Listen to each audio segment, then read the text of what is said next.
So let's say the ARV, which is after repair value. So after we're done with all the projects, how much will this property be worth? Let's say the ARV is $300,000. And excuse my handwriting. So we'll say ARV, 300,000. We're probably not going to want to pay more than 150,000 for this property, depending on the amount of work. If there's not too much work that needs to be done, then maybe we'll pay a little bit more, but we're going to assume that this is like a traditional flip and maybe doesn't have to get gutted, but needs a good amount of work. We're going to probably want to pay around $150,000, we'll say. And this is reasonable. We purchased a property in Mechanicville that was similar to these numbers for $140,000. The opportunities are there. You can find them in the capital region. I would say your inner cities, Mechanicville, Troy, Cohoes, even up in Glens Falls, you can find properties that work with these numbers. So I'm going to kind of reverse engineer some of these numbers real quick. You're going to have another, let's say, probably $15,000 for closing costs, because you're going to have closing costs when you initially buy the property and when you refinance.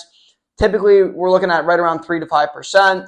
So if we do 3 to 5% of $150,000, and then you're going to have another probably 2 to 4% of that $300,000, it's going to be right around 15. And then you're also going to have to pay your lender if you're doing a fix and flip loan like I talked about in part 1.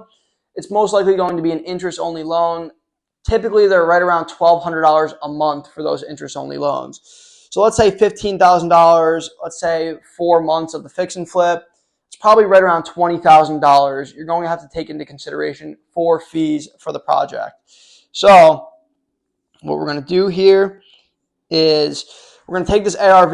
The bank, when we refinance this is going to be our after repair value. They're going to give us, like I said in the first part, some banks will give you 80% loan to value. For this, we're going to say it's your first time doing it. The bank's probably going to give you 75% loan to value. So 75% of 300,000, and I'll put it right here, 0.7 is 225,000.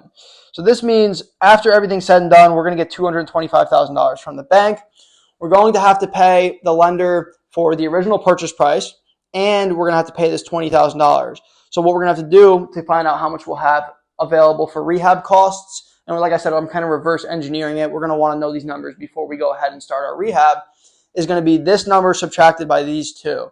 So 225,000 subtracted by 170,000 puts us at $55,000 that we will have available for rehab costs to have a successful BRRRR.